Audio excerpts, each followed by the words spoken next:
मुंबई पोलिसांच्या anti corruption bureau पथकानं मंत्रालयात केलेल्या कारवाईत नरहरी झिरवाळ यांच्याकडील अन्न आणि औषध प्रशासन खात्याच्या कर्मचाऱ्याला अटक करण्यात आली।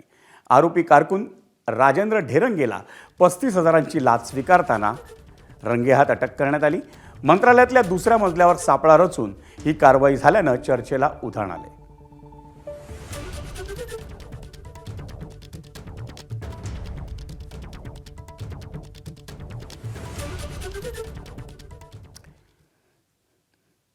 दरम्यान या लाच प्रकरणाशी आपला संबंध सिद्ध झाल्यास राजीनामा देऊ अशी प्रतिक्रिया अन्न आणि औषध प्रशासन मंत्री नरहरी झिरवाळ यांनी दिली आहे। ज्याने केलं त्याला तर त्याची सजा लगेच भोगावी लागते। त्याच्यातून काही निष्पन्न निघालं तर माझ्यापर्यंत जर जबाबदारी आली तर मी राजीनामा देईल।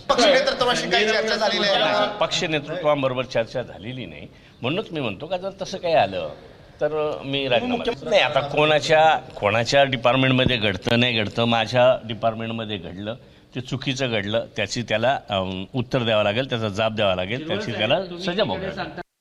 आता ACB त्याच्या कायदा कानूनप्रमाणे त्यांना रंगे हात जर पकडले तर त्याची शिक्षा भोगावीच लागेल ना। आता मी एक बैठक घेणार आणि बाबा हे जे काही झालं हा प्रकार अतिशय दयनीय, निंदनीय, वाईट प्रकार आहे, असं जर माझ्यासारख्याला जर काळिंबा लागण्याचं जर असेल तर मला हे सहन होणार नाही किंवा मी हे खपवून घेणार नाही। आणि जो त्याच्यात थोडंफार काही दोषी दिसला किंवा त्याची लिंक असली त्यांच्यावर सुद्धा लगेच कार्यवाही। दरम्यान राष्ट्रवादी काँग्रेसचे आमदार हिरामण खोसकर यांनीही अन्न आणि औषध प्रशासन खात्याचे मंत्री नरहरी झिरवाळ यांचा बचाव केलाय। मंत्र्यांकडे 40-45 कर्मचारी असतात, त्यापैकी एखाद्या शिपायानं काही केलं तर मंत्र्यांना काय माहीत असणार, या शब्दात राष्ट्रवादीचे आमदार हिरामण खोसकर यांनी मंत्रालयातील लाच प्रकरणावर आपली प्रतिक्रिया दिली।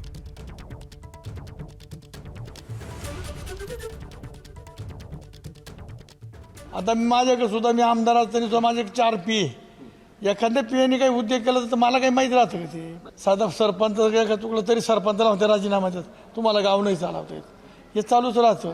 परंतु मंत्र्याला हा काहीच माहीत नाही। 45 लोकांचा स्टाफ आहे। आता एखाद्या शिपायाने सांगितलं असं मी हे काम करून देतो, मला पैसे दे, आणि ते मंत्र्याला थोडंच माहीत राहतं, तो विषयच नाही ना मंत्र्याचा। मुंबई पोलिसांच्या अँटी करप्शन ब्युरोच्या पथकानं अनेक वर्षांनी मंत्रालयात टाकलेल्या धाडीच्या पार्श्वभूमीवर त्याच्या टायमिंगवर सध्या चर्चा रंगली आहे। एका मेडिकल स्टोअरच्या मालकाच्या तक्रारीवरून ही कारवाई झाली। त्याच्याकडून 50,000 रुपयांची लाच मागण्यात आल्याचं त्याने सांगितलं। ते राजू धिरंगे नावाचे ते व्यक्ती आहे, क्लर्क आहे तिथे। त्यांनी मला बोलवलं 2 दिवसानंतर आणि मग आम्ही 2 दिवसानंतर गेलो आणि राजू धिरंगेंना भेटलो। ते म्हणले की तुमचे 12 दिवस बंद आहे, तुम्हाला 50,000 रुपये द्यावं लागेल, तेव्हाच तुमचं स्टे ऑर्डर भेटेल। आणि मी त्यांना म्हणलो की साहेब 50,000 मी 12 दिवसात नाही कमवू शकणार आणि पाहिजे तर कमी करा थोडं, नाहीतर मी बंद ठेवेल 12 दिवस, मी पनिशमेंट घेऊन बंदच ठेवेल। ते पण म्हणले की आमची रेट फिक्स आहे, 12 दिवसासाठी 50,000, 15 दिवसासाठी 75,000। ते कोण म्हणाला तुम्हाला, म्हणजे रेट फिक्स आहे? रेट फिक्स आहे म्हणून ते गाडे सर पण म्हणले आणि राजू धिरंगे पण म्हणले। मी बसताना बघितलं की बरेच लोक यायचं आणि पैसे देऊन त्यांचं काम करून घ्यायचं। ABP माझा, उघडा डोळे बघा नीट।